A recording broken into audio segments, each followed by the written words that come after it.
Бастай беріңіз. Бисмиллахир-рахманир-рахим. Саламатсыздар ма, құрметті достар. Мен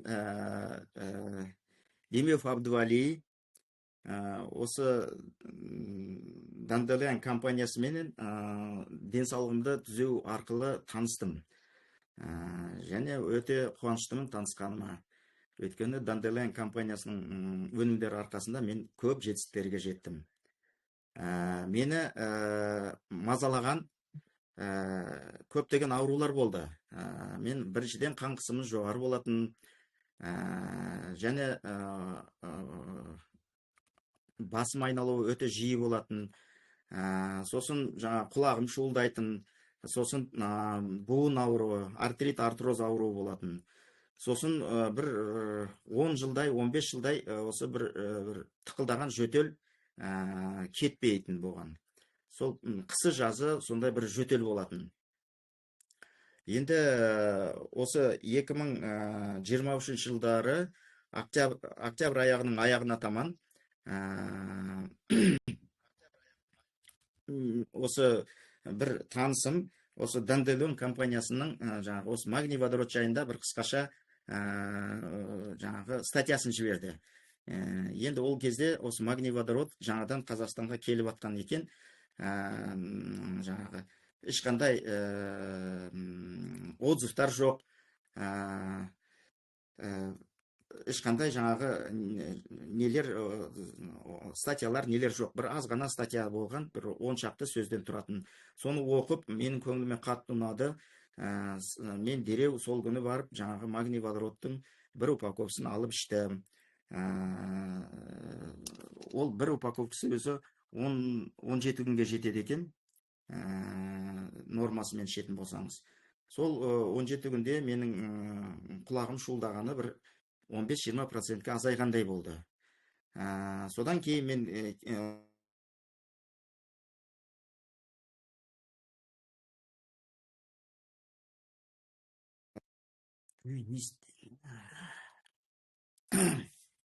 айта беріңіз. Келесі барып, келесі VIP пакетіне жазып 6 упаковка алып іштім. Оны мен 3-4 ай іштім. Сол ішіп атқан кезде менің қан қысымының азайғанын байқадым. Басым айналғаны мүлдем тоқтады. Құлақ шуылдағанда тоқтады. Бірақ артрит, артрозым әлі жазылған жоқ, ауыра берді. Содан арада бірнеше ай өткеннен кейін осы компанияға Artline деген дәрі келді, өнім келді, болгарский продукт. Мен келесі жаныма батып жүрген осы буын ауруы болғаннан кейін Artline өнімін алып іштім. Оны 2 упаковкасын ішкен кезде менің тіземнің ауырғаны кете бастады. Ал енді тоқтамады. Мен оған дейінде көп деген дәрігерлерге емделіп, осы өте атақты деген пульмонолог дәрігерлермен емделіп жүрдім. Бірақ ешқандай нәтижесі болмады. Ақыры осы мені ол кісілер сіз астма деген ауру деп, сіз жазылмайсыз деп, астма деген аурусыз деп мені шығарып салды. Енді осы келесі продукт, осы тағы бір 2-3 айдан кейін ба, осы келесі продукт келді. Бұл Абалайн продуктысы. Осы продуктыдан мен бір упаковкасын ішкенде менің жөтелім, 17 жыл жөтелген жөтелім сол бір айда жоқ болып кетті. Сөйтіп менің организмдегі барлық аурулардан құтылдым деп айтуыма болады.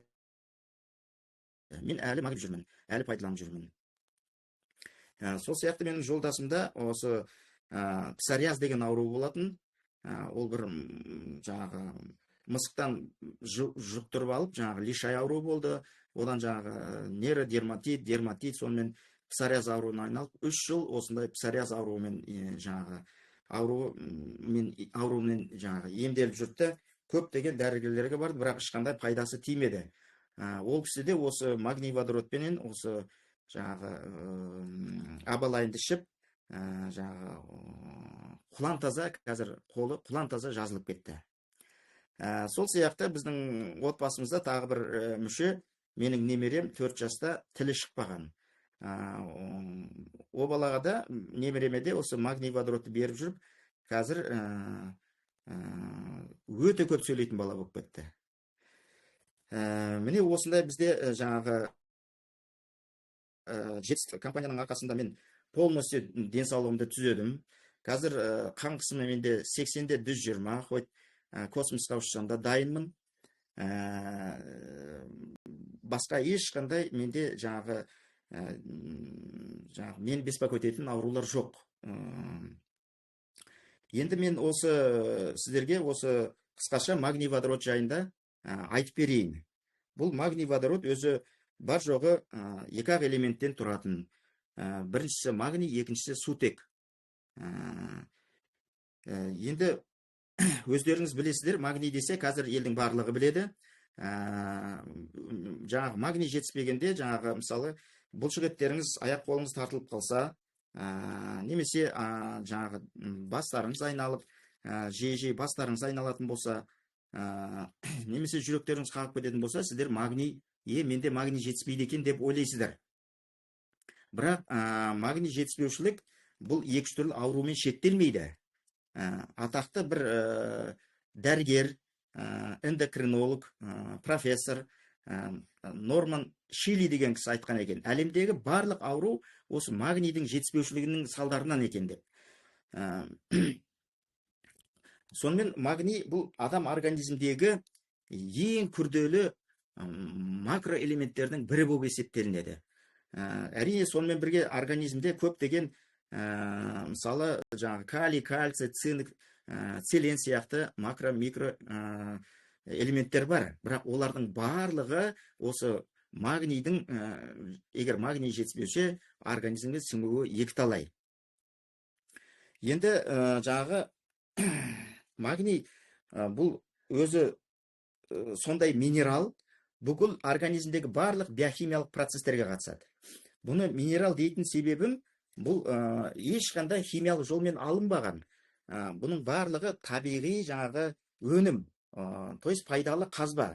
Мысалы, сіздердің жаңағы күнде пайдаланып жүрген ас тұздарыңыз, натрий хлор. Бұл да мысалы қолдарыңызда тағып жүрген сақина, алтын сақиналарыңыз, немесе күміс білезіктеріңіз, бұлардың барлығы да минералға жатады. Олар барлығы пайдалы қазба, оларды ешқашан химиялық жолмен алынбаған. Міне сол сияқты магнийде осы таза жаңағы пайдалы қазба, минерал болып есептелінеді.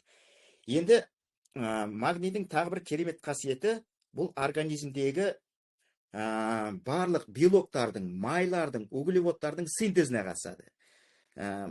Синтез деген сөз, енді бұл магний водородта өте важный бір термин. Осыны жаңағы естеріңізде сақтап қалуларыңызды өтінемін. Бұл синтез дегеніміз жай молекулалардың күрделі, адам организміне қажетті күрделі молекулаларға айналуын синтез деп атаймыз. Енді бұл ғылыми тілдегі ережесі. Енді мен сіздерге осыны жай тілге айналдырып айтып түсінікті болу үшін.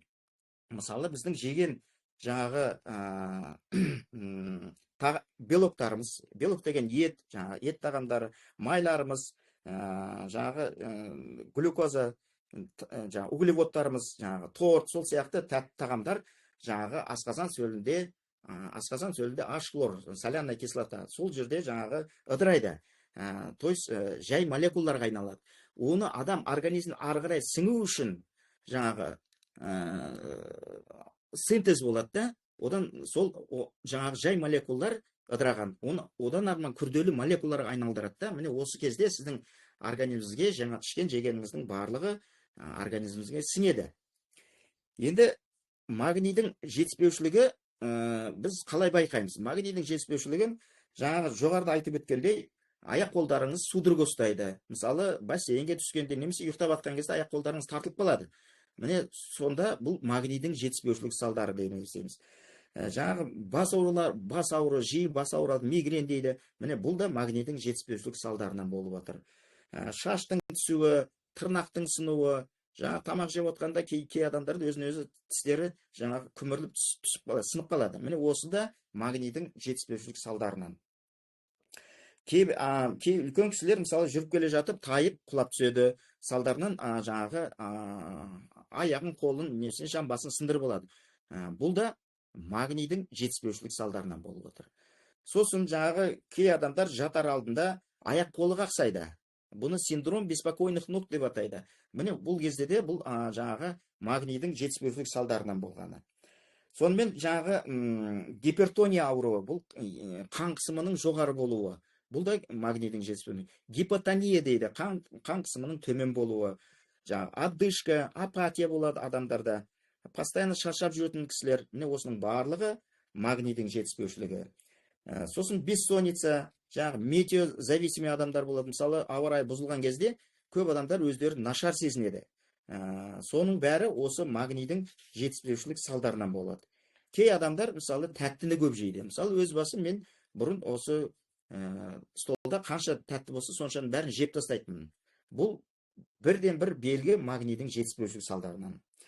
Сонымен бірге жаңағы өттегі тастар, бауырдағы тастар, бүйректегі тастар, оның проблемаларының барлығы осы магнийдің жетіспеушілік салдарынан. Енді магний организмнің қай бөліктерінде болады деп ойлайсыздар ғой? Магний 60% магний сүйек пен бұлшық етте болады екен. Қанда тек қана 1% магний болады. Қалғаны жаңағы шеміршек немесе жаңағы хрящ деп атайды, міне осы да болады екен.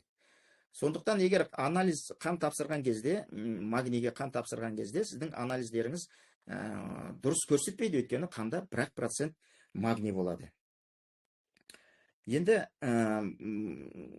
егер тегі тым магнийді білгілеріңіз келсе, мына шаштарыңызды өткізсеңіз, шаштың соның анализге өткізген кезде ғана магнийдің толық жаңағы несін білуге болады екен. Бірақ ол дорогостоящий жаңағы анализ болып есептеледі. Магний бұл ешқашан адам организмінде жинақталмайды. Басқа элементтер, жаңағы басқа микро-макро элементтер, мысалы калий, кальций, жаңағы олар бір ай, бір жарым ай, 2 ай ішкенде жаңағы организмде толығымен не қылады. Ал магний ешқашан организмге артық болмайды екен. Магнийді мысалы бүгін жесеңіз, сіздің организмде магний бар.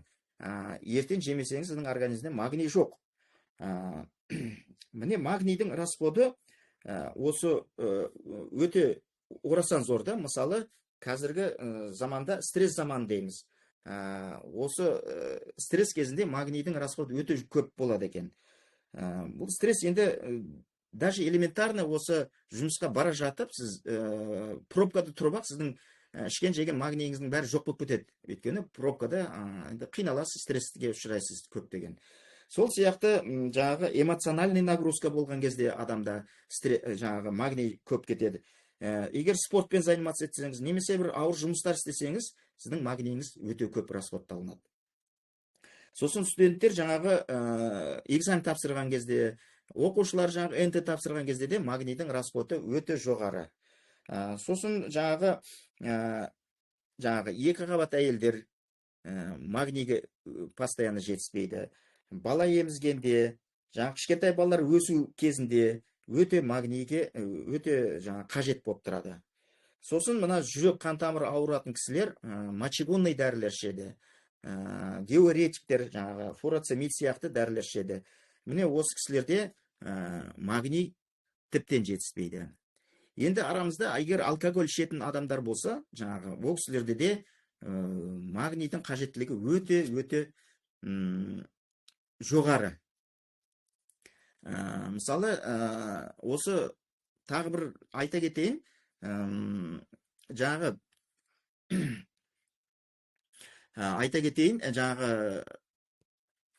осы қазақ халқында, қазақ халқына магний деп айтсам да болады. Себебі осы қазақ халқы ғана осы қыста соғым жейміз, ылғи соғым сойып аламыз.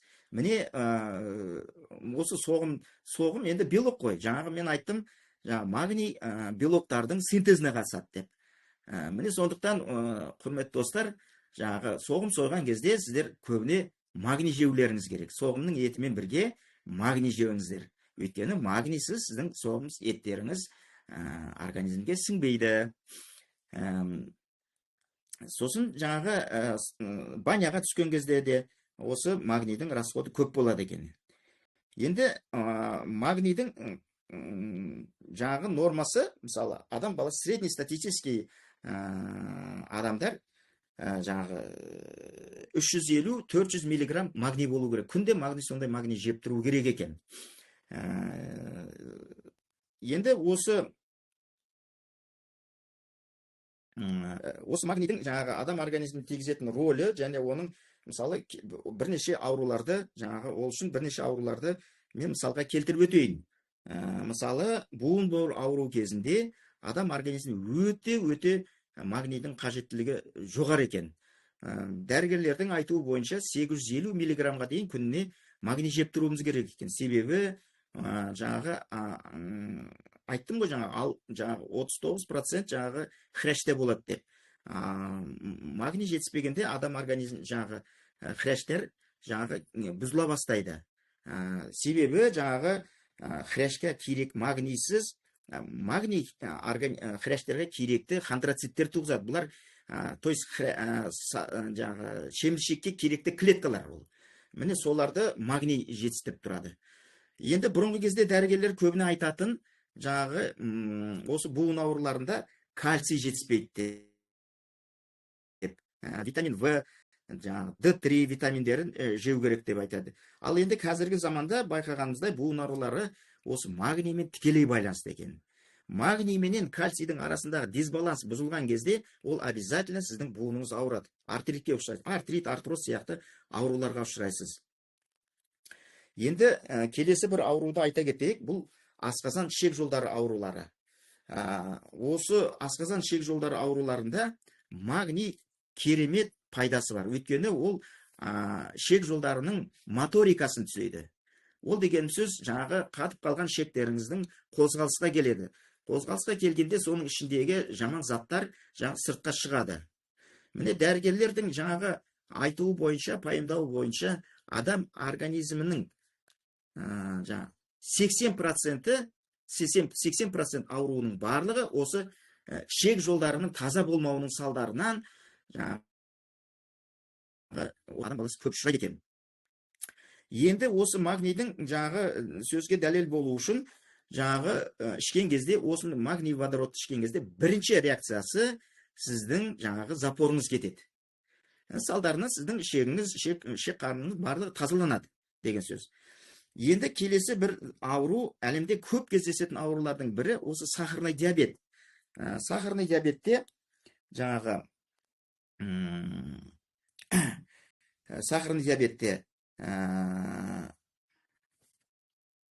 жаңағы магний қандағы қантты реттеп отыратын қасиеті бар екен. Қанттың құрамын, то есть қандағы қанттың құрамын реттеп отыратын керемет қасиеті бар екен. Сонымен бірге жаңағы сахарный диабетін ауыратын кісілер көбіне низкоуглеродистый тамақтар жейді. Ал магний өте аз кездеседі. Сондықтан ал енді жаңағы тіптен аз болып кетеді, егер осы тағамдар жемегеннен кейін. Магний вообще абсолютно организмде азайып кетеді. Ал салдарынан көптеген аурулар, сахарный диабетпен қосымша көптеген ауруларға жаңағы аурулар тауып отырады. Енді адамзат өмірінде ең көп кездесетін аурулардың бірі бұл жүрек қан тамыр аурулары екен. Сердечно-сосудистая система, заболевание сердечно-сосудистой система дейді. Бұл әлемде осы ауру бойынша, дүние жүзі бойынша, осы жер планетасы бойынша 18 миллион адам қайтыс болады екен осы жүрек қан тамыр ауруларының салдарынан. Бұл деген әлемдегі өлімнің 31% екен. Ойлап көріңіздер, қаншалықты жаңағы осы жүрек қан тамыр аурулары адам баласының көзін жойып отқан. Енді осы жүрек қан тамыры ауруларында магнийдің рөлі, оның механизмі қалай әсер етеді? Міне сол жайында сіздерге айтып өтейін. Жүрек қан тамыры аурулары көптеген факторларға байланысты. Соның бірі жаңағы стресс дейді.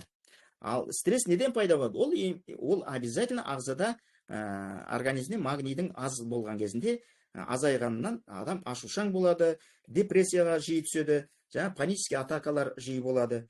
Міне осының салдарынан қан қысымы көтеріледі. Мысалы, қан қысымы көтерілген жағдайда Құдай бетін аулақ қылсын, кейде жүрек тоқтап қалады.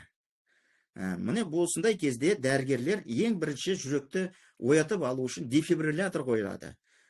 Содан кейін ең бірінші препарат осы неге пациентке магнезия салады. Ал магнезия дегеніміз не? Ол сульфат магний, то есть магний деген сөз. Магний салған кезде қан тамырларыңыздың жаңағы спазмасы снимать етіледі. То есть қан тамырларыңыз босансиды. Салдарынан қан тамырының тесігі үлкейеді. Соның салдарынан жаңағы қанның қысымы азаятты, жаңағы адам баласы есіне келеді. Енді осы қан тамыры ауруының жаңағы келесі бір факторы қан қысымының көтерілуінің келесі факторы бұл атеросклероз ауруы. Атеросклероз ауру дегеніміз бұл атеросклероз ауру дегеніміз бұл адам баласының артериялық қан тамырында холестериновый бляшкалардың пайда болуы екен. Ал енді холестериновый бляшкалар пайда болған кезде ол қан тамыры жаңағы диаметрі кішірейеді. Енді ол үшін қан тамырын мысалы жаңағы несін жаңағы қан тамыры өзі 3 слойдан тұрады. Ортасындағы ең қан жүретін тамыры эпителий деп аталады. Содан кейінгі слойы жаңағы бұлшықет слойы, одан кейін сыртқы слой. Міне осы бұлшықет слой мен эпителийдің ортасында холестерин, міне осы бляшкалар жаңағы қан тамырының тесігін кішейтеді, содан қан қысымы пайда болады.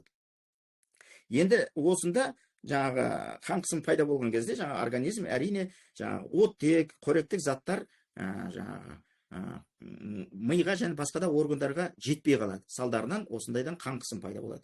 Енді осы холестериновый бляшкалар жаңағы грек тілінен аударғанда бұл холе деген қою және стерео деген қатты деген мағынаны білдіреді екен. Осы жерде айта кетейін, холестериндерді енді дәрігерге барғанда көптеріңіз анализ тапсырасыздар. Сол кезде сіздерге айтады, ой, сіздің холестериніңіз көбейіп кетті деп. Енді холестеринді бұл жерде екіге бөлінеді. Жақсы және жаман холестериндер бұл. Егер медицина тілімен айтқанда, либо протеин низкой плотности, либо протеин высокой плотности деп аталады. Міне осы холестериндер жаңағы адам организмге бізді жаратқан кезде біздің организмге ешқашан артық және зиянды заттар жаратпаған.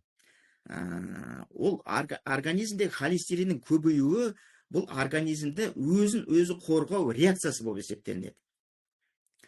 Енді адам баласы холестериннің қандай, бұл адам организміне өте пайдалы зат. Бұл жаңағы холестерин жаңағы адам баласы өздеріңіз білесіздер, миллиардтаған клеткадан тұрады. Сол жаңағы холестерин осы клеткаларды дүниеге келтіреді. Соның мембранасының жаңағы дүниеге келтіреді, түзеуге қатысады.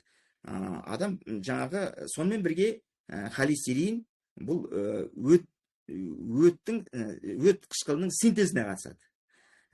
Холестерин жаңағы түрлі адам организмде түрлі гормондардың холестерин бұл D витаминінің дүниеге келуіне қатысады. Енді осы біздің тамырымызда жаңағы холестерин бляшкаларының пайда болған кезде современный медицина оны неше түрлі жолдармен емдейді. Біріншісі жаңағы құрамында статины бар дәрілер береді.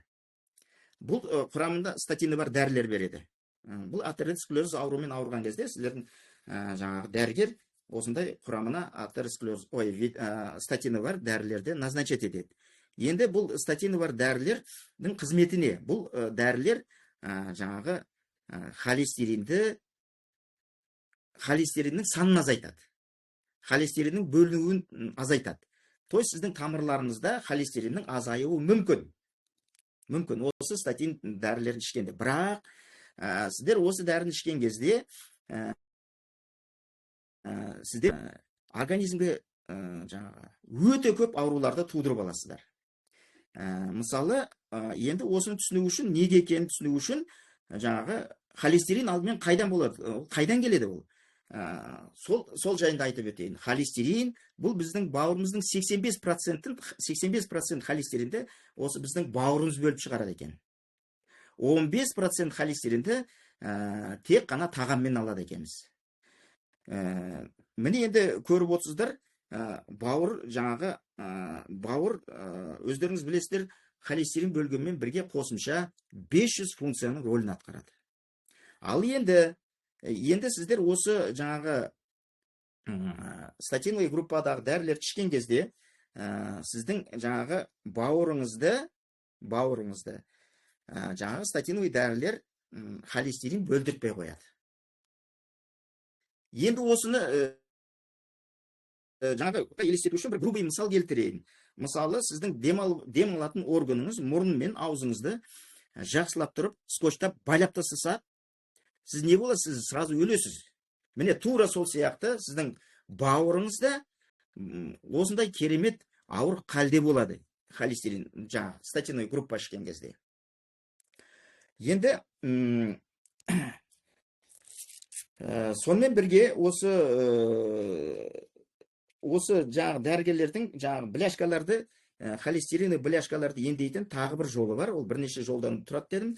Тағы бір жолы бұл сіздің тамырыңызға стенд қояды. Стентирование деп атайды. Егер тамырыңыз 60%-ке, жаңағы холестерин бляшкалары 60% болатын болса, сізге стенд қояды. Және де ол жаңағы үлкен тамырларыңызда болатын болса, стенд қояды. Ал кіші тамырларыңыз бітеліп қалатын болса, онда сізге ол енді тек қана жаңағы статиновый группа ішуге тура келеді. Ал енді сонда жаңағы стенд бірнеше қою мүмкін. Енді өздеріңіз егер білетін болсаңыздар, адам баласының осы Алла тағаланың шеберлігі міне осыдан көруге болады. Осы біздің кішкентай ғана денемізге Алла тағала 100 000 километр қан тамырын сыйғызып жіберген екен. 100 000 километр. 1000 километр емес, 100 000 километр қан тамырыңыз бар. Ол ұсақ қан тамырлар, ірі қан тамырлар, міне сондай. Енді осы 100 000 километр қан тамырдың қанша жеріне сіз жаңағы стенд қоюыңыз мүмкін. Ол өте проблематичный. Ал енді біздің осы ұзын сөздің қысқасы, ал енді осы магний водород ішкен кезде сіздердің осы жаңағы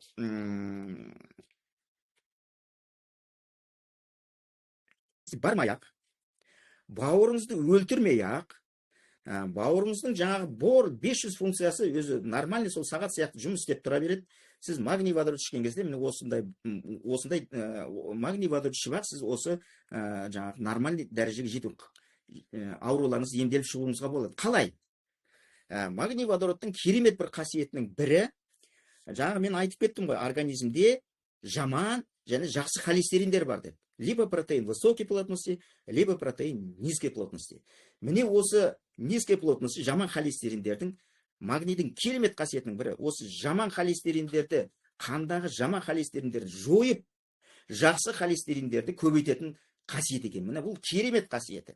Сіз ешқандай жаңағы осында просто магний водород ішесіз, сіздің жаңағы холестериндеріңіз нормаға келеді.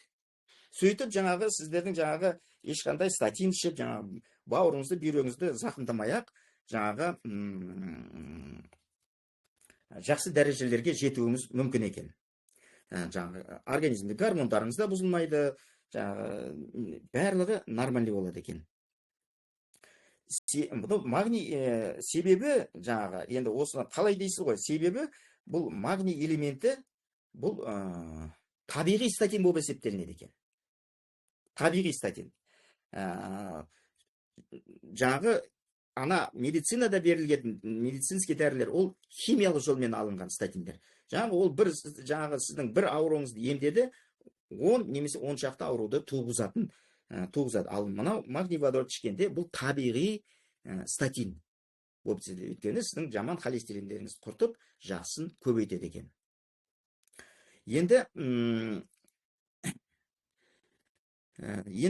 әлемде тағы бір ең көп кездесетін аурулардың бірі өттегі тастар. Өттегі тастар болып есептелінеді. Енді бұл жерде магнийдің қызметіне дейсіздер ғой. Ол үшін мысалы өттегі тастардың қалай пайда болатынын біліп алайық. Өттегі тастар көбіне бірінші өше тұқым қуалайды екен. Егер сіздің әкеңізде не шешеңіздің біреуінде өттерін тас болатын болса, сізде 2-3 есе вероятность бар, сізде өтіңізде тас пайда болады. Егер сіздің әкеңізде, шешеңізде егер өтіңізде тас болатын болса, сіз онда 5-6 есе, немесе 7-8 есе өтіңізде тас пайда болады. Сонымен бірге ер адамдармен салыстырғанда әйел адамдарда өтінде тас жиі кездеседі екен. Ол физиологиялық құрылысына байланысты адамның. Сонымен бірге әйел адамдар 2 қабат болған кезде жаңағы организмде көп болады. Салдарынан өтте тас пайда болады екен. Ал егер әйелдер жаңағы жиі бала туатын болса, жаңағы арасы жиі болып кететін болса, жылда мысалы бала туатын кісілер бар ғой, міне осы кісілерде өтте тас 8-9 есе көп болады екен. Бұл енді бұл факторлар жаңағы адам біздің қолымыздан біз кедергі жасай алмаймыз енді бұл жайында. Ал енді негізі өттегі тас не себептен пайда болады? Өттегі тас біріншісі жаңағы өттің жиырылғыштық қасиетінің жоғалғанына байланысты. То есть нарушение сократительных свойств желчного пузыря дейді. Өт қалтасы жаңағы қозғалмай қалады. Сол кезде өт қалтасындағы өт қозғалысқа түспейді. Өт қозғалысқа түспегеннен кейін өт қойланады. Кезде өтте взвесь, хлопья, бильярдный сладж деген заттар пайда болады. Міне осылар тұнбаға түседі, сіздің өтіңізде тас пайда болады. Ал бұл жерде магнийдің пайдасы қалай дейсіз ғой? Жаңағы мына өт дегеніміз, өттің жаңа қабы, бұл неге жатады? Бұл бұлшықетке жатады. Бұл да бұлшықет. Бұлшықет тек аяқ пен қолда емес, ол мына жаңағы өттің қабы да бұлшықетке жатады. Егер магний жетіспегенде, сіз жаңағы айттым ғой, магний ішкен кезде жаңағы бұлшықеттің барлығын спазмы система. То есть бұлшықет жаңағы өт қабы босаңсиды. Ол эластичный болады. Ол қозғалысқа түскіш келеді. Міне соның салдарынан сіздің өтіңізде тас пайда болмайды. Енді жаңағы өттегі тастың келесі бір себебі, бұл өт құрамының өзгеруіне байланысты екен. Бұл жерде де магнийдің тікелей қатысы бар. Өт құрамы, енді ол үшін алдымен өт құрамын біліп алайық. Өт қалтасындағы өт құрамы бірінші жаңағы өт қышқылынан тұрады. Желчный кислота деп аталады. Содан кейін ол холестерин болады. Холестерин затынан тұрады. Билирубиннен тұрады. Жаңағы белоктан тұрады, майдан тұрады, және судан тұрады. Міне осы заттар өт құрамы осындай заттардан тұрады. Енді өздеріңіз білесіздер, майлы тағам өт қай кезде бөлінеді? Өт тек қана майлы тағам жеген кезде өт бөлінеді. Өт бөлінеді, жаңағы өт ағып барып жаңағы кишечникке түседі. Егер осы жерде сіздің майлы тағам жеген кезде өтіңіз бөліп кишечникке түседі. Енді осы жерде егер организмде магний жетіспейтін болса, то есть магний жетіспейтін болса, жаңағы майларыңыз синтезге түспейді. Міне тағы да осы жерде жаңағы айтып өткендей синтез сөзі өте жиі пайдаланады. Жаңағы сіздің жеген майларыңыз молекулаларға айналмайды. Ал соның салдарынан жаңағы кишечниктегі өт қайтадан бауырға ағып келеді. Ал бауыр не істейді? Бауыр организмде холестерин бөліп шығарады дедік. Сөйтеді да жаңағы қайтып келген, жаңағы қыз жаман дегендей, қайтып келген жаңағы өт холестеринмен насыщаться етеді. Енді насыщаться деген сөз түсіну үшін сізге жаңағы столға мысалы су төгіліп қалса, сіз оны салфетка қойсаңыз сіміріп алады. Тура сол сияқты жаңағы өт холестеринді сіміріп алады да, ол қайда барады? Өт қалташасына барады. Ал өт қалташасының өзінде жаңағы холестериннің құрамында холестерин бар. Сөйтеді холестерин өт қалташасында 2 есе өседі. Сөйтеді өтіңізде холестерин міне операция жасаған хирургтардың бәрі біледі, тастардың барлығы 80% холестеринный тастардан тұрады. Тастар өзі 3 түрлі болып келеді. Біреуі холестеринный тастар, билирубинный тастар, немесе аралас тастар болып келеді. Міне көрдіңіз бе? Бұл жерде де магнийдің жетіспеушілігі салдарынан сіздің организміңізде жаңағы өтіңізде тас пайда болады екен. Енді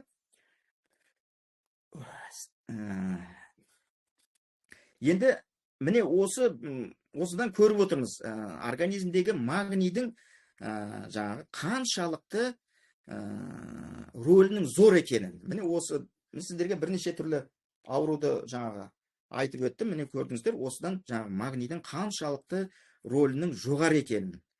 Жаңағы дәрігер эндокринолог Норман Шеллидің айтқанындай, барлық ауру магнийдің жетіспеушілігі екенін міне осыдан көріп отырмыз. Енді жаңағы айтқандай магний водород 2 элементтен тұрады дедік. Екінші элементі сутек. Енді осы екінші элементі жайында, сутек жайында айтып берейін. Сутек дегеніміз бұл иіссіз, түссіз, ауадан жеңіл, ауамен тез араласатын, адам организміне зиянсыз газ болып есептелінеді. Бұл Менделеев таблицасында ең жоғарыда орналасады, себебі бұның молекуласы өте кішкентай. Енді осы магний водородтың, сутектің молекуласының кішілігін көз алдымызға елестету үшін адам клеткасын алатын болсақ, соның мембранасынан сутектің молекуласы 150 есе кіші екен. Бұл деген сөз, бұл сутекке ешқандай преграда жоқ деген сөз. Ол любой барьерлерден өтіп кетеді деген сөз. Адам баласының централ нерв жүйесі жаңағы гематоэнцефалический барьермен қапталып қойған. Міне даже осының өзінен де жаңағы өтіп кетеді екен молекуласы. Міне осы сутектің осындай уникальный қасиетін адам организмдегі түрлі ауруларды емдеуге пайдалануға болатын білген жапон ғалымдары осы молекулярный водородпен терең айналысады. Осының нәтижесінде осы 2007 жылы жапон ғалымдары осы молекулярный водородтың терапевтік газ ретінде пайдалануға болатын, оның адам организміне тигізетін қасиетінің өте жоғары екенін, және бұл молекулярный водородтың адамның қартаю процесін тежейтінін, және осы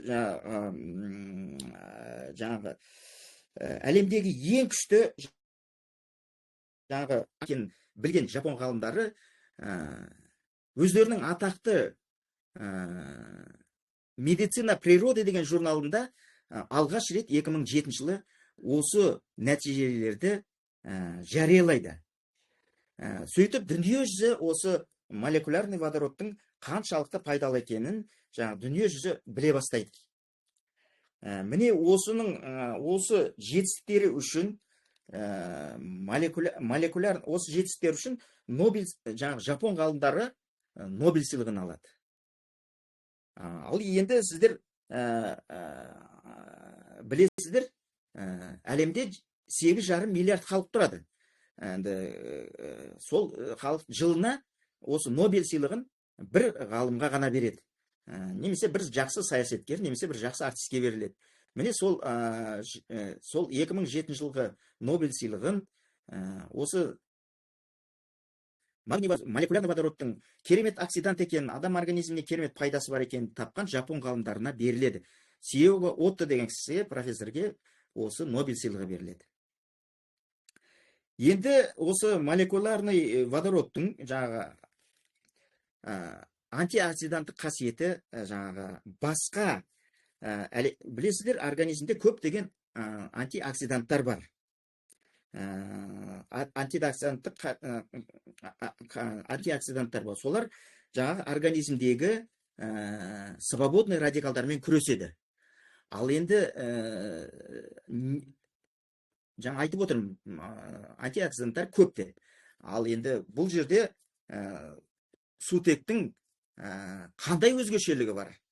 Осы жаңағы басқа антиоксиданттардың қандай өзгешелігі бар? Бұл магний жаңағы сутектің өзгешелігі бұл именно организмде жүрген жаман адам организмде қауіпті свободный радикалдармен күресе алады екен. Организмде, біздің организмде пайдалы свободный радикалдар да бар. Ол мысалы оксид азот. Ол өте пайдалы свободный радикалдарға жатады. Ал гидроксильная группа деп аталады. Бұл өте қауіпті, адам организмі өте қауіпті жаңағы свободный радикал болып есептелінеді. Міне осы свободный гидроксильный группамен күресетін магний сутек болып отырады. Енді бұл свободный радикал түсініп алайық. Бұл свободный радикалдар адам организміне өте жаңағы зиянды молекулалар болып тұрады. Олар адам организмдегі ДНК, РНК, жаңа клеткалар, мембраналарды және сонымен бірге бүкіл әлемдегі ауруларды туғызатын осы жаңағы свободный радикалдар болып есептелінеді. Енді олар жаңағы қалай әсер етеді? Олар адам баласының жаңағы молекуласының клеткалардың сыртқы қабығын бір электрон өздеріне қосып алады да, сыртқы қабығын зақымдайды. Соның салдарынан сыртқы қабық зақымданғаннан кейін организмге аурулар жаңағы жиі туады. Аурулар туғызуына әсер береді. Мысалы, жаңағы артрит, артроз, жаңағы астма, диабет, атеросклероз аурулары, жүрек қан тамыр аурулары, Паркинсон ауруы, жаңағы эпилепсия, рассеянный склероз, тағы сол сияқты көптеген ауруларды осы жаңағы свободный радикалдар жаңағы туғызады екен. Қазір енді осыған енді магний водородтың қандай көмегі бар дейсіздер ғой. Қазір біз осы лекцияны тыңдап отырмыз. Осы лекцияны тыңдап отырған кезде біз байқамаймыз, өзіміз дем алып, дем шығарып отырамыз. Енді ол үшін, мысалы, осы атмосферадағы ауаны 100% деп алатын болсақ, соның 74% азот екен. 22% оттек. Қалған 2% жаңағы инертный газдар, аргон сияқты көмірқышқыл газдар міне осы содан тұрады екен. Енді біз қазір осы лекция кезінде 22% оттекті жұтып отырмыз. Ол организмге түскен кезде оттек жаңағы өкпеге барады, ал қандағы гемоглобин организмдегі барлық клеткаларға таратады екен. Сөйтіп клеткада жаңағы клеткалар осы оттекпен реакцияға түсіп, көмірқышқыл газ шығарады, отработанный газ. Ол қайтып келеді, біздің өкпемізден шығып кетеді екен.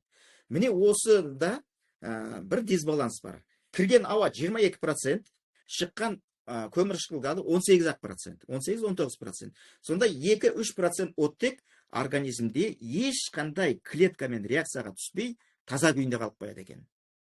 Міне осы 2-3% оттек сіздердің барлық ауруларыңызды туғызып жүрген осы 2-3% оттек. Бұны активный кислород дейді, немесе свободный радикал дейді, немесе гидроксильная группа деп атайды. Міне осы 2-3% оттек жаңағы организмдегі барлық ауруды туғызады екен. Енді білейік. Жаңа таза күйінде оттек қалды деп отырмын ғой. Енді оттектің бірінші химиядан өттік, білеміз. Оттектің қасиеті ол өзімен реакцияға түскен заттарды не істейді? Бірінші тотықтандырады, тотығу процесі жүреді. Мысалы, оны түсіну үшін, мысалы, алманы аршып қойып қоятын болсақ, ол 2-3 сағаттан кейін қарайып кетеді. Себебі ол ауадағы оттекпен реакцияға түседі, қараяды. Сол сияқты, мысалы, жылу жүйесіндегі батареяларды, жаңағы суын ағызып тастайтын болсақ, 2-3 күннен кейін батареядағы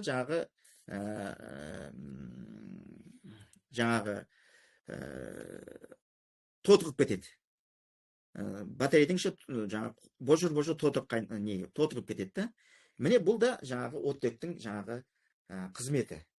Сол сияқты, тура сол сияқты адам организмі де тотығады. Жаңағы 2-3% жаңағы оттек организмді тотықтырады. То есть адам организмі қышқыл средаға айланады. Енді осы жерде қышқыл среданы түсіну үшін водородный показатель деген болады. pH. Сол pH водородный показатель нормальный адамдарда мысалы 7,5 болып тұрады. Бұл 7,5 дегеніміз кисло-щелочной среда болып есептелінеді. Ал енді организм жаңағы свободный радикалдар, жаңағы гидроксильный группалар, жаңағы оттек осы организмді қышқылдандырады.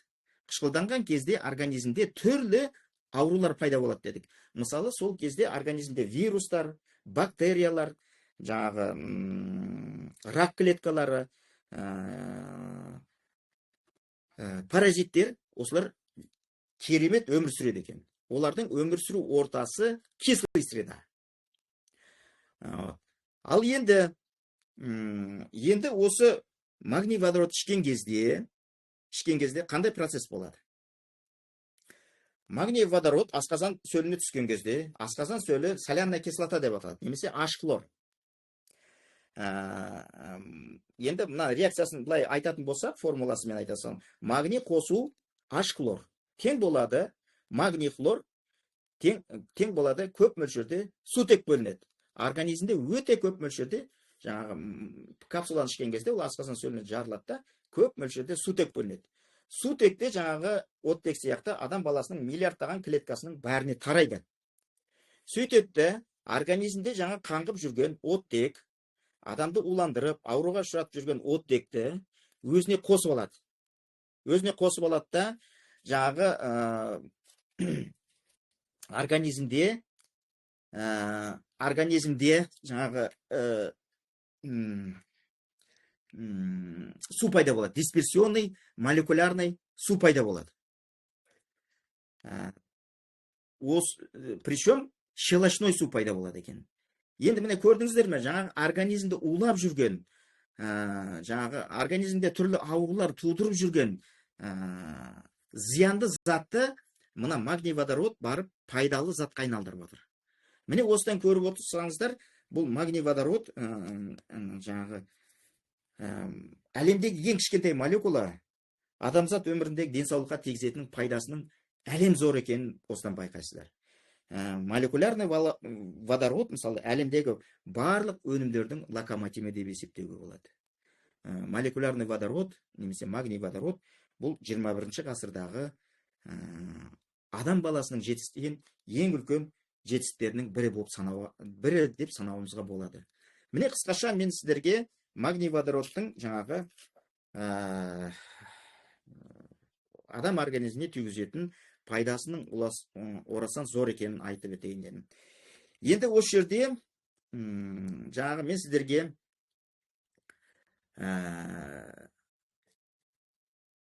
бірнеше мысал келтіре кетейін. Просто бұл жаңағы қосымша. Қазіргі заманда гиподинамия дейміз заманы. Өйткені адам организмде адам қозғалысқа өте аз түседі. Ал енді мысалы магний водород бұл панацея емес барлық ауруға. Магний водородтың өзіне де менің есептеймін көмек керек. Мысалы бір пациент, мысал келтіре кетейін, осы жерде бір пациент партнеріміз ол кісінде атеросклероз ауруы бар. То есть жаңағы артериал қан тамырларында холестериновый бляшкалар бар. Давлениесі өте жоғары. Сол кісі менен сұрады, осындай магний жаңағы көмектесеме деп. Мен әрине айттым, көмектеседі. Сіздің тамырларыңыздағы бляшкалардың бәрін осы магний водород жойып жоқ қылады, тамырыңыз таза болады, давлениеңіз түседі дедім. Ол кісі менің айтқанымды тыңдап, 1,5 айдай, 2 айдай ішті. Сосын айтады маған звондап, Абдували, осы магний водород іштім, міне 1,5 айдай болды, 2 айдай болды, ешқандай көмегі жоқ. Жаңағы неге дейді. Мен айттым, сіз 65-ке келдіңіз, осы жасқа дейін сіздің организм сонша ауруды жинап алдыңыз. Енді сол 1-2 айда сіз осы магний водородпен жаңағы емделіп кетем дегеніңіз, это не? Көңілге қонымсыз. Сондықтан сізге тағы біраз уақыт ішуіңіз керек дедім. Ол кісі жарайды деп, жаңағы тағы бір веб-пакетке жазылып, тағы 6 упаковкасын алып, қысқасы ол кісі 6-7 ай ішті. Сол кезде ол кісі тағы айтады, Абдували, менде әлі давление түскен жоқ. Не себептен сен маған магний водород осы маған жаңағы давлениең түсіреді деп едің. Мен әрине үлкен қобалжыдым. Сосын түрлі дәрігерлерге хабарластым. Енді онша көңілге қонымды информация алмадым. Сол кезде менің есіме өзімнің басынан өткен бір оқиға есіме түсті. Мен 40-45 жасқа толғанымда менде осындай ауру пайда болған. Менің басым айналатын. Енді қан қысым ол кезде ондай жоғары болмаған, мен байқамадым да, бірақ менің басым қатты айналатын.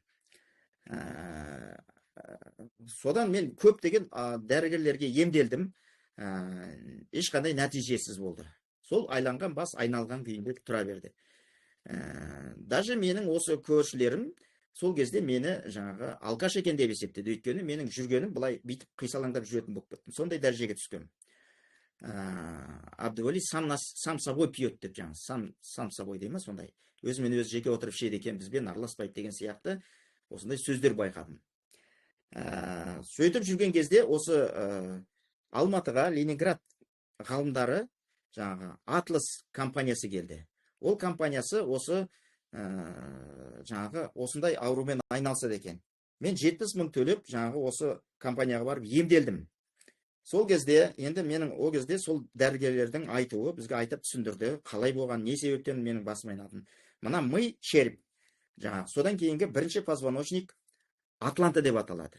Адам баласы дүниеге келген кезде гинеколог, акушер гинекологтардың балаға бірінші қолы тиетін жері жаңағы мойны менен арқасына екен.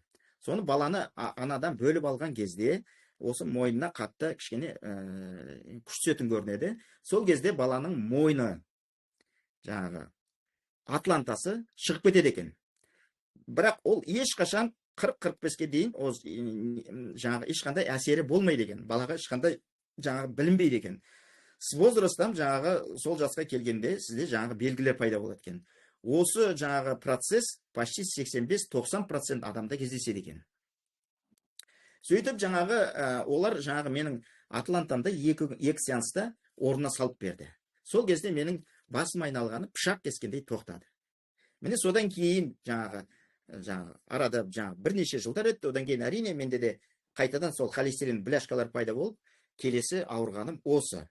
Енді содан жаңағы умозаключение жасағаным, жаңағы мысалы ми бұл сондай орган, өте требовательный орган. Бұған мысалы 0,00% қан немесе тағам өзіне қоректік заттар жетіспейтін болса, бұл сразу жаңағы басқа органдардан гөрі сразу жаңағы жүрекке жаңағы сигнал береді. Маған осындай қан тамыры жетіспей жатыр дейді. Ал енді осы миға, миға жаңағы қанша жолмен, мысалы 2 жолы бар. 2 жағымызда бізде мына жерде сонный артерия деген бар. Осыменен мидың оң жақ бөлігі, мидың сол жақ бөлігіне қанмен қамтамасыз етеді. Ал мидың артқы бөлігі гипоталамус, гипофиз деген бөлігіне позвоночный артерия деп аталады. Мына омыртқада екі жағында екі тесік болады. Сол екі тесік арқылы мидың гипоталамус, гипофизіне қан береді, қоректік заттар береді. Міне жаңағы мысалы енді менің пациентіме келетін болса, ол кісі 5-6 ай ішті, осының атеросклерозы кетті ол кісінікі. Бірақ ол кісі мына мидың оң жақ бөлігі, сол жақ бөлігіне қаны қамтамасыз етіп жатыр. Бірақ давлениесі бар. Себебі ол кісінің мына жаңағы атлантасы жаңағы дұрыс емес. Сосын қазіргі жаңағы кезде біздің заманымызда барлығымыз қазір телефон көреміз. Тұқиып алып, жаңағы таңның атысынан кештің батысына дейін телефон көреміз. Жастарымызда жөнкен барлығы компьютермен жұмыс істейді. Бәрі жаңағы мынандай еңкейіп, осындай формада тұрамыз. Сондай кезде біздің мына омыртқамызда остеохондроз деген ауру пайда болады. Жаңағы тұз жиналып қалды дейтіндеріңіз, міне сол остеохондроз. Остеохондроз ауыр болған кезде жаңағы сіздің екі жақтағы жолған артериальный қан тамырыңыз, позвоночный қан тамырыңыз жаңағы қысылып қалады. Салдарынан сізде давление бәрібір болады. Міне көрдіңіздер ме? Сондықтан сіздер магний водород ішкен кезде жаңағы сіздің сосудтарыңыз таза болады. Ол однозначно таза болады. Бірақ сондан кейін сіз мына остеохондрозыңызды емдетуіңіз керек. Оның жарасы мыналармен атеросклероз ауруымен салыстырғанда өте жеңіл шығуыңыз болады. Ол үшін жаңағы айттым, қазір кезде гиподинамия, то есть адам баласы қозғалмай отырады. Қозғалыс өте аз. Мысалы, енді осы жерде бір лайфхак ретінде айтып кетейін. Ол үшін жаңағы кісілер, осындай давлениесі түспей, магний водород ішіп жатыр, бірақ давлениесі түспейтін кісілерге жаңағы сіздер остеохондрозды емдетіңіз деп айтайын. Сол кезде сіз полностью жазыласыз. Ал енді сол үшін мысалы сіздерге мен лайфхак ретінде бір айтып кетейін. Мысалы шейный гимнастика дейді. Осыны жасауларыңыз керек. Күніне 2-3 уақыт, жаңағы 5 минут уақыт кетеді, даже одан да аз кетеді. Сол жайында мен сіздерге көрсете кетейін. Мысалы, ол үшін жаңағы үстелге осындай нормальный тік отырасыздар, мойындарыңызда, бастарыңызда тік болу керек, кеуделеріңізді шығарасыздар, екі қолыңызды жаясыздар. Алақандарыңыз төмен қарап тұру керек. Сосын мойныңызды ақырын, особенно үлкен кісілер, әзір сразу қатты жасамаңыздар. Мойындарыңызды ауыртып аласыздар. Жаңағы ақырын, өте медленно, мен жиі қаттырақ істеймін, өйткені мен күнде істеймін. Сіздер енді ақырын істеңіздер. Бұлай мойындарыңызды оңға бұрасыздар. Оңға бұрған кезде алақандарыңызды жоғары көтересіздер, саусағыңыздың ұшына қарайсыздар. Бір, сосын қайтадан тура келесіздер, қайтадан мына екінші солға бұрыласыздар. Жаңағы алақандарыңызды жоғары көтересіздер. Міне осы саусақтардың ұшына қарайсыздар. Өзді бір 10 шақты рет істеңіздер. Ақырын, оңға, солға. Сосын қолдарыңызды жаңағы мына бұлай ұстайсыздар міне. Біреуін төбесіне қойасыз, параллельно ұстайсыздар. Сосын мына бұлай істесеңіздер, омыртқаларыңыз әзір көрген кезде керемет қозғалысқа түседі. Сразу қан тамырларыңыз жұмыс істей бастайды. Сосын тағы бір екінші несі, алақандарыңыз бұлай ұстайсыздар. Мына жерде ключица бар. Осы жерде бұлшықет бар. Соны бұлай арғырай, мына қолмен арғырай итересіздер. Арғырай итеріп, басыңызды кері қарай бұрасыздар. Сол кезде мойныңыздағы мышцаларыңыз жұмыс істейді. Міне оңға, осылай бір 5-6 рет, міне солға 5-6 рет сөйтіп істейсіздер. И содан кейін тағы бір төртінші упражнение, төртінші түрі, мысалы, мына тісіңізді сыртын жуасыз. Бұлай айландырасыз да, сөйтіп оңға, осы айландырып жатып, солға. Міне осындай бір элементарный бір 4-5 шейный позвоночникке арналған гимнастика жасасаңыз, сізге көп пайда болады. Сонымен бірге, мен айттым, магний водородқа көмек керек. Сіз құры магний водород іше бергенде, егер қозғалысқа түспесеңіз, сізде қан тамырларыңызда ешқандай қозғалыс аз болады.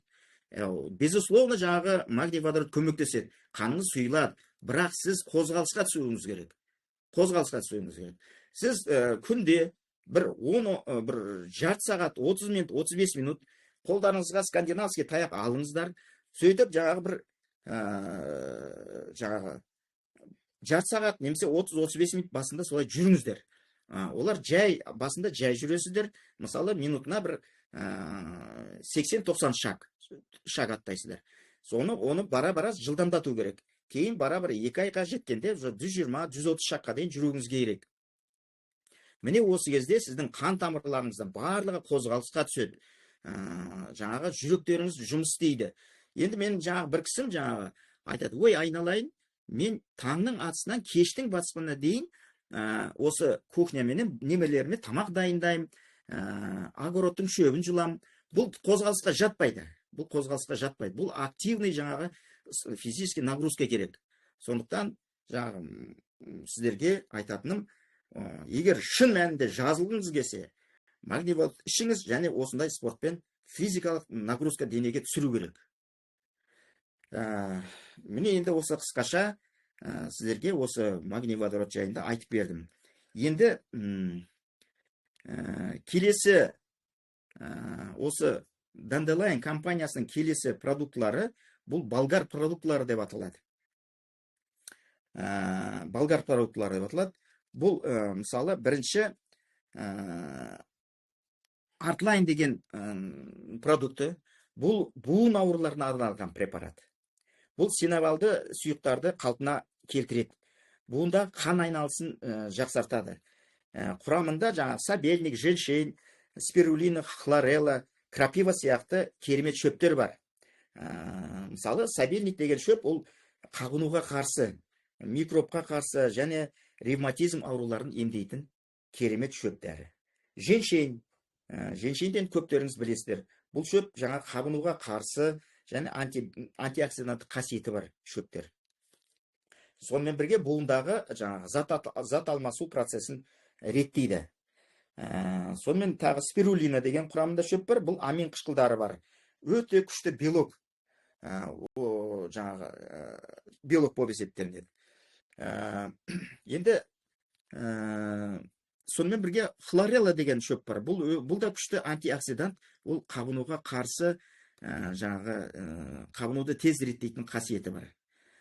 Енді противопоказаниясы бұл екі қабат әйелдерге, емізіп жүрген кісілерге, то есть емізу кезінде, және осы Artline препаратының ішіндегі кейбір компоненттерге реакциясы болса, сол кісілерге ішуге болмайды.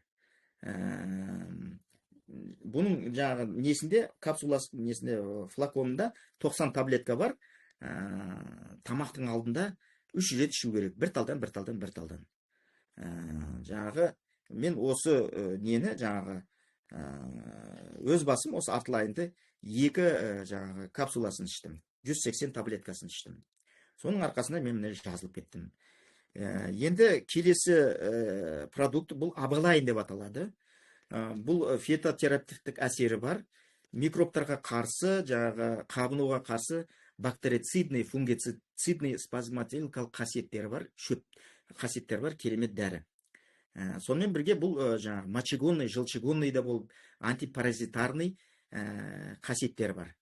Бұның құрамында жаңа эстроген деген өте күшті противовоспалительный және бактерия қарсы противогристный жаңағы паразитарный қасиеті бар шөптер бар. Соның құрамында тағы сарымсақ деген шөп бар. Бұл патогендік микрофлоралардан арылуға көмектеседі. Және организмдегі түрлі ферменттердің бөлуіне қатысады, және асқазан сөлінің бөлуінен жақсартады.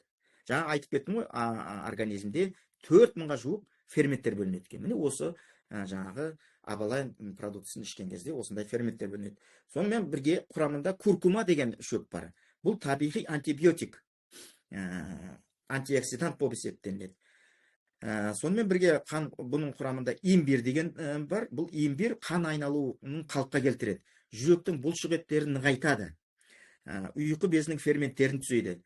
Денеге және адам денесіне күш береді. Сергек боласыздар. Және сонымен бірге еске сақтау қабілетін арттырады. Сонымен бірге құрамында мята бар. Бұл антисептикалық, қабынуға қарсы және тыныштандыратын қасиеті бар шөп.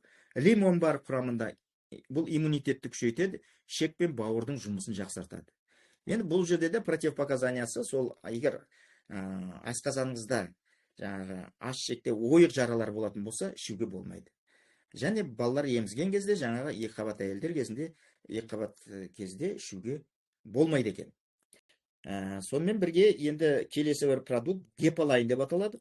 Бұл да противовоспалительный, жаңағы бауыр клеткаларын қалпына келтіретін жаңағы керемет шөп. Бұл құрамында өте керемет бір шөп бар. Бұл расторопша дейді. Оны расторопшаны көптеріңіз білесіздер. Бауыр ауырған кезде аптекадан расторопша шөбін алып ішесіздер. Бұл расторопша шөбі жаңағы организмдегі барлық уларды шығарады.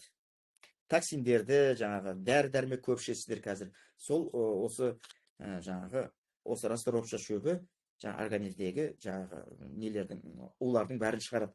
Және бұлар клеткалардың қартаюына көмектеседі. Өттің шығуына жаңағы көмектесетін керемет шөбі бар. Сонымен бірге соевый лецитин бар. Бұл қан айналысын түзейді. Нерв жүйесінің қызметін арттырады. Қандағы тромболардың жаңағы пайда болуына әрекет етеді. И бауырдың жұмысын реттейді. Сонымен бірге топинамбур деген шөп бар. Бұл бауырдың қызметін арттырады. Өттің шығуын тездетеді. Бауыр мен өтте тас пайда болмауына көмектесетін керемет шөптердің бірі. Енді бұл жерде де противопоказаниясы жаңағы 12 жастағы балаларға дейін ішуге болмайды. Осы шөптің құрамында компоненттерге реакциясы бар, аллергиясы бар адамдар ішуге болмайды. Жаңағы флаконында 60 таблетка болады. 3 реттен күні 3 рет бір капсуладың бір таблетканы ішіп отырасыздар. Тамаққа дейін ішесіздер. Сосын тағы бір енді өнім, бұл керемет өнім. Бұны хапилайн деп атайды. Хапилайн бұл табиғи өнім, стрессті тамаша реттейтін, және жеңілдететін, нерв жүйесін реттейтін, ұйқыңызды жақсартатын, жаңағы есте сақтау қабілетіңізді арттыратын, мидың қызметін реттейтін, және мидың қан тамырларына, жаңағы қанның баруына жаңағы көмектесетін керемет продукт болып есептелінеді. Құрамында экстракт гинка билобо деген жаңағы шөп бар. Бұл мидағы қан айналу процесін жақсартады. Осының нәтижесінде ми клеткалар қоректік заттарға мен оттекке жеткізілуі тездетіледі. Енді құрамында тағы валериана экстракты деген шөп бар. Бұл ұйқының бұзылуына, жаңағы нерв жүйесін тез тыныштандыруға көмектесетін шөп. Енді сонымен бірге оның құрамында пустырник деген шөп бар. Бұл көңіл күйдің жақсаруына жаңағы көмектеседі. Адам стресске түскен кезде, депрессияға түскен кезде ұйқының бұзылғанда осы ұйқыны реттейтін керемет жаңағы құрамындағы шөп. Сонымен бірге хмель шишкалары бар бұл өсімдікте. Бұлар фитоэстрогендер, бұл адам организмдегі тотығу процесін тежейді. Жаңағы рак клеткаларының тумауына көмектесетін керемет шөптер. Бұл препараттың да жаңағы кейбір кісілер өздерінің сол құрамында компоненттерге аллергиясы болса ішуге болмайды. Құрамын жаңағы 12 жасқа дейін балаларға ішуге болмайды деп жазылған. Жаңағы құрам 90 таблеткадан тұрады. Бір талдан жаңағы 3 уақыт ішесіздер. Келесі продукт бьотилайн деп аталады. Бұл енді әйел адамдарға өте қажетті продукт. Өйткені бұл терінің ішкі жағынан қорғайды, қоректендіреді, әжім түспеуге көмектесетін керемет шөп. Құрамында коллаген бар. Енді коллагенді өздеріңіз көбіңіздер білесіздер. Бұл өте адам организмдегі өте бір керемет пайдалы шөптердің бірі, заттардың бірі. Көптеген адам органдарын, сүйектің, сіңірдің, шаштың, терінің, тістердің жақсы болуына көмектесетін бірден бір керемет шөп. Сонымен бірге құрамында қаразере деген шөп бар. Бұл иммунитетті жақсартатын, организмді тазалануға көмектесетін жаңағы шаштың, тырнақтың жаңағы жағдайын керемет жақсартатын шөптердің біріне жатады. Енді сонымен бірге мұның құрамында тағы одуванчик деген шөп бар. Ол одуванчиктің құрамында магний бар. Сондықтан бұл жаңағы магнийді өзінің жаңағы айтып кеттім.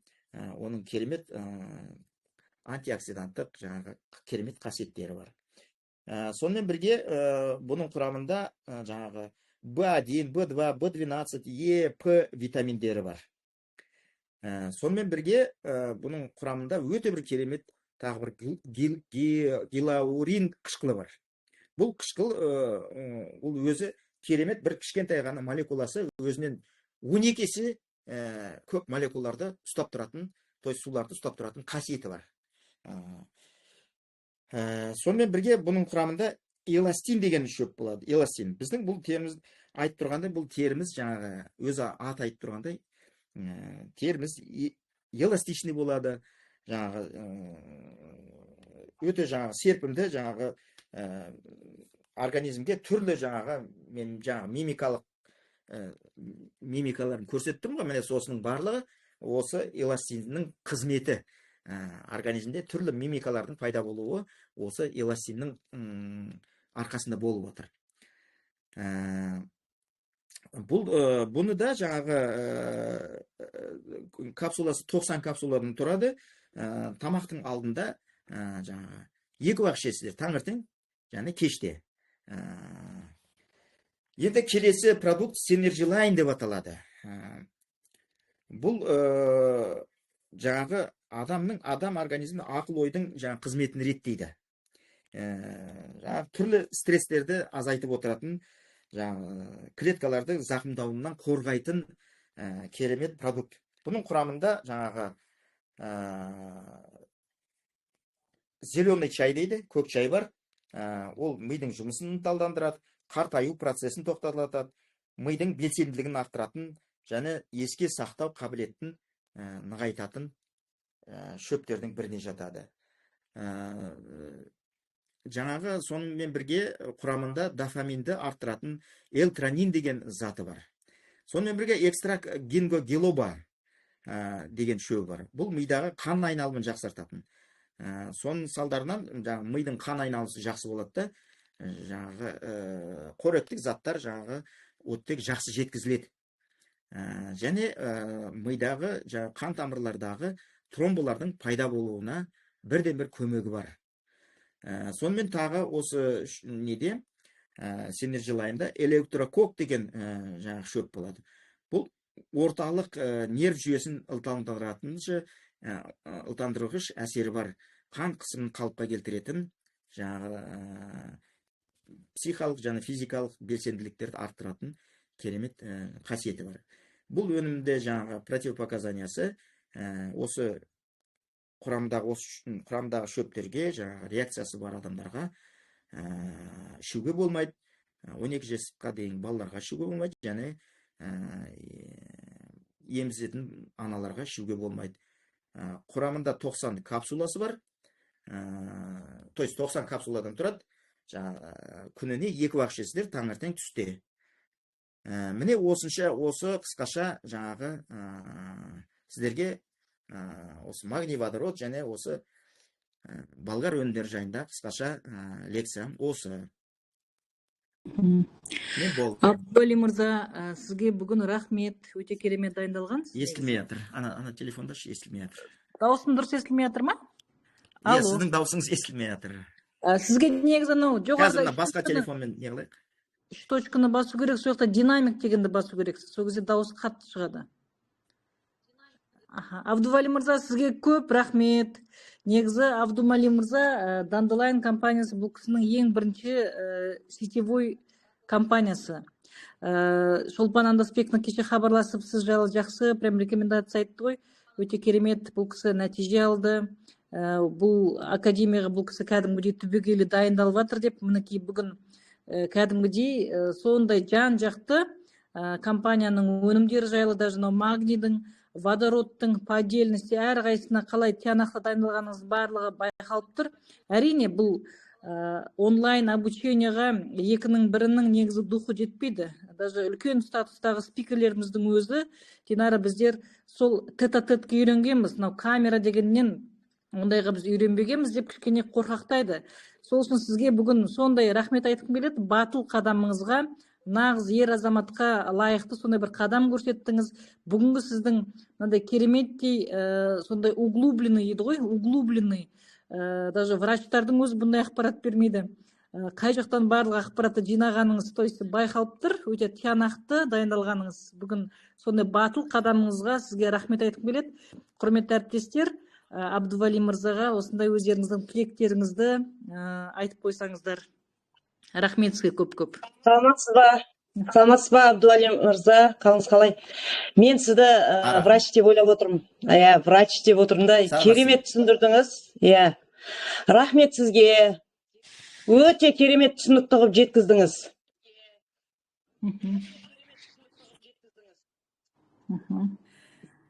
Мен врач емеспін, мен инженер-гидрогеологпын. Керемет, өте керемет, врачтардан да керемет анау клетканың қалай магнийге әсер ететінін барлығын, оттегінің қалай бізге кері әсері бар екеніне шейін түсіндіріп бердіңіз. Рахмет сізге. Сіздің түсіндірген ақпаратыңызға процесске кіріп кеттік қой бәріміз. Рахмет. Негізі өте керемет, расында айтып өттіңіз. Алло, саламатсыз ба? Абдували мырза, қалайсыз? Кеш жарық. Естіп жатсыз ба? Кеш жарық. Саламатсыз. Мен сіздің айтқан жаңағы мына екінші телефонның қосып естіп жатырмын. Көп іштім, 7-8 ай іштім водородта да, магний водородта. Сіздің айтқаныңызда давлением түспеді, сол күйі 160-та 120. Сөйтіп менде шения сыйқандырыз бар, соны доктор Шишониннің несі бар ғой, профессор. Соның упражнение істеп жатырмын. Енді жаңа сіздің 4 упражнениеңіздің біреуін байқамай қалдым. Кейін соны көрсетіп жіберсеңіз, аға. Естідіңіз ба? Жарайды, көрсетейін. Рахмет сізге. Жақсы түсіндірдіңіз. Рахмет сізге. Алла разы болсын. Рахмет.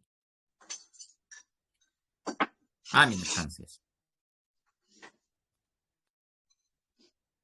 Құрметті әріптестер, қандай сұрақтарыңыз бар, тілектеріңіз бар? Біздің бүгін алғашқы шыққан дебютыңызбен сізді, Абдували мырза, сондай бір тілектеріңізді айтып қойсаңыздар. Все-таки бірінші рет шығып тұр сахнаға, ол оңай емес. Еще бұл кісі бизнесте енді ғана тай-тай басып, қадам жасап жатыр. Қазір таңда келіншегінің өзі советник екен бұл кісінің. То есть отбасылық бизнес бұл кісілерде. Жарайсыздар. Абдували мырзаға өте үлкен ризамыз. Тамаша лекция өткіздіңіз. Енді сұрайтынымыз, Динара ханым, Абдували мырзаны тағы да осындай спикер ретінде бірнеше рет шығарсаңыз. Біздей әріптестерге өте қажет. Біз өзіміздің командамызға сіздің мынау айтқан лекцияңызды түгелімен хабарласып айтып отырар едік. Тамаша болды. Рахмет сізге.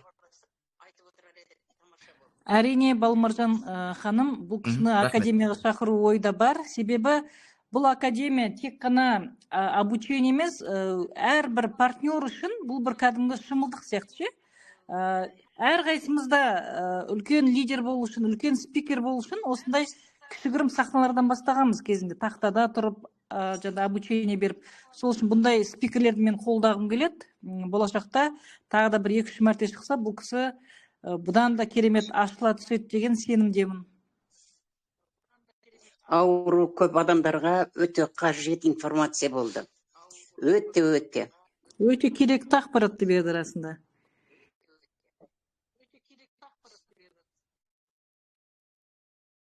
Рахмет.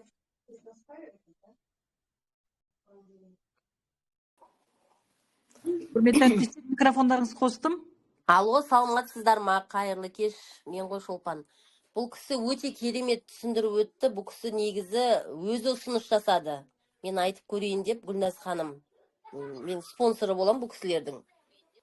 Енді бұл кісі өзі керемет результат алып, содан өзінен өзі өткізіп осы продукцияның бәрін. Енді халыққа жеткізсем екен деп, міне өзі ұсыныс тастап академияға шығып отыр. Бізде қаншама лидерлер академияға шықпай отыр ғой. Бұл кісі, яғни Абдували мырза өзі ұсыныс тастап, міне осыны жеткізейін деп, шығарып отыр. Бұл кісілер енді Алла қаласа осы компанияның президент статусына лайықты жандар. Соған жетелеп жатырмыз қазіргі таңда. Үлкен рахмет сізге. Алғысым шексіз. Гүлназ ханымға алғысым шексіз. Молодец.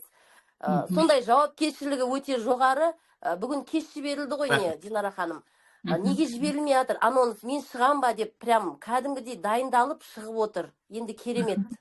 Рахмет сізге. Аумин, рахмет айтқаныңыз келсін Шолпан ханым. Иә, бұл кісілердің сондай жауапты, сондай подходтарына риза болдым. Негізі инициативаны сонау четвертте айтты ғой бұл кісілер, бірақ менде спикерлер болды да ол уақыттарға. Сөйтіп қайта-қайта жұма күні де, жексенбі күні де Динара ханым точно шығама мен жолдасым, бұл кісі кәдімгідей дайындалып жатыр, бұл кісі совет үкіметінің адамы, айтылғаннан кейін ол кісі шығу керек деп, вот сондай подходтарына да риза болдым. Мінекей байқалып тұрды қалай бұл кісілер керемет дайындалғаны ше сабаққа. Жай ғана поверхностно жандай презентация берген жоқ, кәдімгі углубленно, кәдімгі бір доктор медицинских наук сияқты, прям сондай түбегейлі берді ғой ақпаратты, соған жай риза болдым. Иә, сізге де рахмет, Динара ханым. Алғысым шексіз, осындай халықты жинап, осындай академияны өткізіп жатқаныңыз үшін сізге де рахмет. Яғни еңбегіңіз жансын. Аумин, айтқаныңыз келсін. Сіздердің жолдарыңызды берсін. Динара ханым, мынау бүгінгі вебинар сақтала ма? Әрине сақталады, қазір записін жібереміз. Жақсы, рахмет.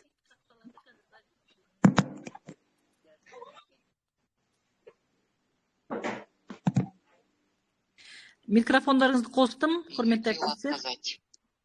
Көптен көп рахмет сізге, өте жақсы эфир болды. Көп затты үйрендік, естідік. Сабира ханым өшіріңіз. Өшірдім. Баршаңызға тамаша рахмет. Сізге көп рахмет. Ғылыми тұрғыда бәрін дәлелдеп, жаттығуларымен қоса көрсеттіңіз. Көп рахмет. Эфирде сізді тағы да күтеміз. Көп рахмет сізге. Динара ханым, мен естіліп тұрмын ба сұрағым бар? Рахмет. Естіліп тұрсыз, Забира ханым. Қоя беріңіз сұрағыңыз. Жаңа айтты ғой не, басымды желке жағымнан емдеттім деді ма? Бір қандай врачқа барып емдетеді? Мен бір бауырларымның басы ауырады, постоянно сіз басым айналып ауырып жүреді дедіңіз ғой. Жаңағы сол қандай желкеде қандай тамырларды қандай врачқа барып емдету керек деген менде сол ой болып тұр да. Бас ауыратындарға как будто сақинасы бар адамдай ай сайын қайта-қайта бас ұстап ауырып қалады. А так қан нормально, гемоглобин нормально, барлық жағынан тексерсе нормально болады да, сіз айтқандай. Тек сол сақинасы бас ауруы постоянно ұстап тұрады, бас айналып ауырып қалатын.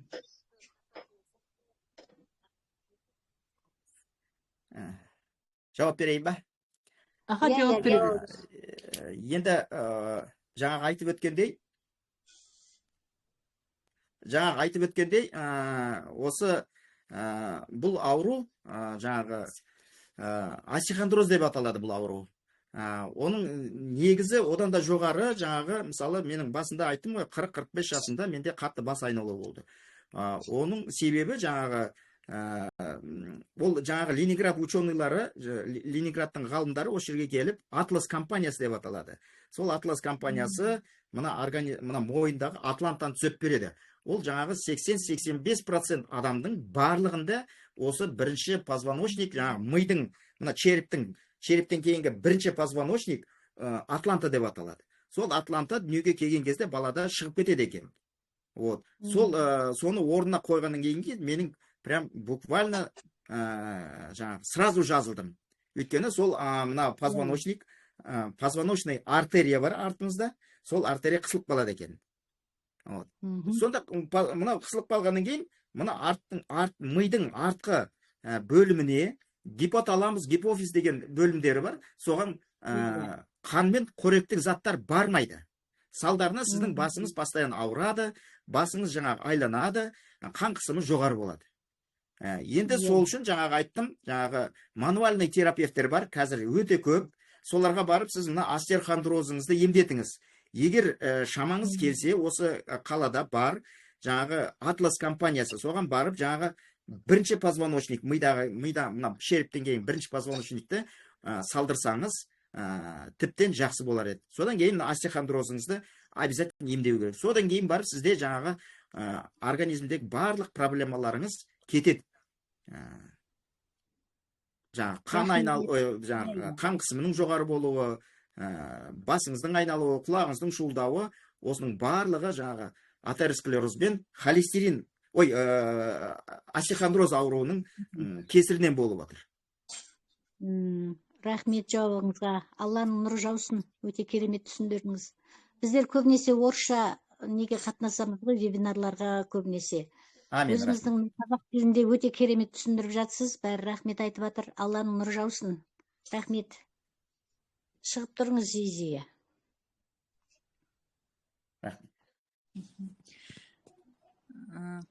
Құрметті әріптестер, сұрақтарыңыз бар ма тағы да?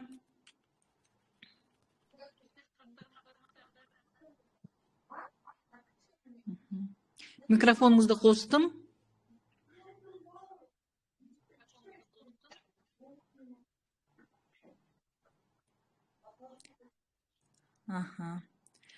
Абдували мырза, сұрақтар бітті ау деймін. Бар ма сұрақтарыңыз, құрметті әріптестер? Мен сұрақ қойсам болады ма? Бірақ бұл андай вебинарға қатысты емес, составқа байланысты. Бүгін сұрақ сондай түсті да маған. Магний водородтың артында винный кислота деп жазылып тұр. Винная кислота деп тұр. Ол қалай алынатын, кім маған жауап бере алады, сол нақты.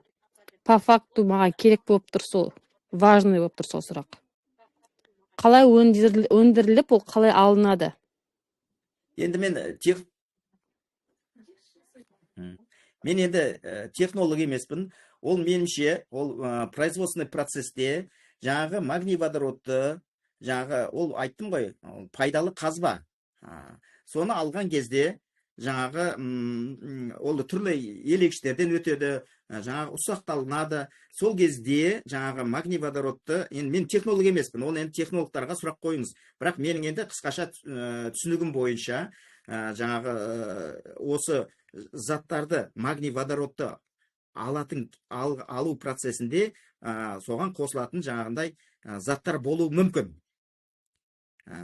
Бірақ құрамы таза жаңағы магний. Енді ол жаңағы мысалы нан жапқан кезде сіз мысалы жаңағы түрлі заттар салып жаңағы пісіресіз ғой, сол сияқты, бірақ ол негізі нан. Міне сол сияқты ғой, мен енді технолог емеспін, оны енді сол технологтарға немесе дәрігерлерге сол кісілер айтсын, мен дәрігер емеспін.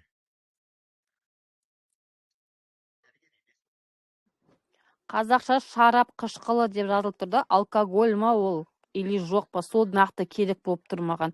Оны Россияға жолдау керек па осы сұрақты? Қалай жолдасам болады оларға? Мен осыны айтасың. Осы компанияның жаңағы Жібек ханым жауап беріңіз. Өткенде бір осы туралы сұрақ болды ғой, сол кезде айтылды. Сіз жауап беріңізші осыған. Өткенде осы туралы сұрақ болды ғой, составында винная кислота и яблочный кислота деген бар ғой. Бұл алкоголь емес, бұл кислота. Мысалға бізде яблочный кислота дейді ғой. Бар ғой, сол жүзімнен жасалған және алмадан жасалған кислота. Сол жаңағы мынау Абдували мырзаның айтып отқандай, ол сол мынау минералды алған кезде, может сонымен бірге алынатын болу керек, и құрамына сол қосылады деді. Именно осы орыс врачтар жауап бергенде соны айтты. Сондықтан ол алкоголь емес.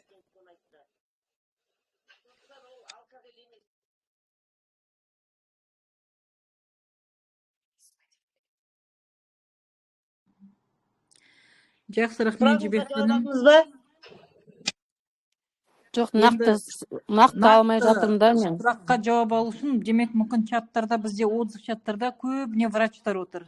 Даже телеграм-каналда екінші вебинар чат бар. Сол вебинар чатқа осы сұрақты орысша қойсаңыз, кәдімгі нутрициолог, биохимиктер бар, дәрігерлер бар.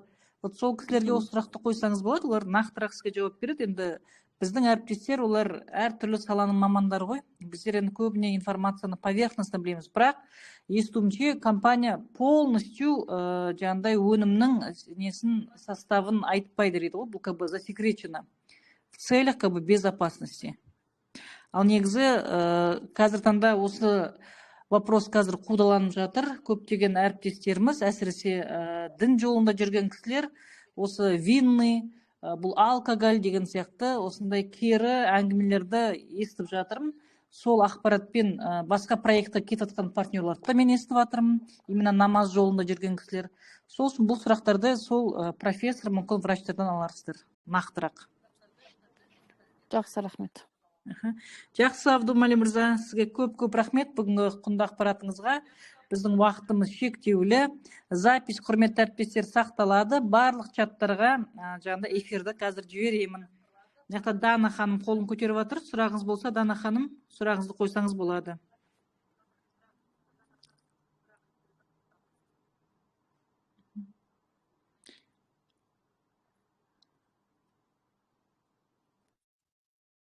Сұрақтарыңыз жоқ болса, онда эфирді тәмамдайық.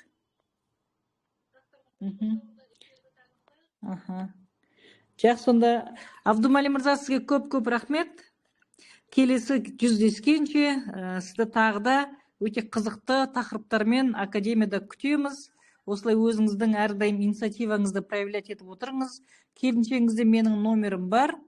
Сізді асыға күтеміз. Себебі эфиріңіз бізге өте қатты ұнады. Алдағы уақытта жаңа қырыңыздан сізді көреміз деген сенімдемін әртүрлі тақырыптарда. Әрдайым дайындық үстінде жүріңіз. Сізге сәттілік. Шолпан Андасбековна айтпақшы, компаниямыздың сол Аманәлі мырзаның жолын беріп, сізде президент статусына жетіңіз. Ең басты алған өнімнен сіздерге әрқайсыларыңызға ем болсын. Жақсы, рахмет. Сіздерге де тыңдағандарыңызға көп рахмет. Сіздерге де рахмет, көп рахмет.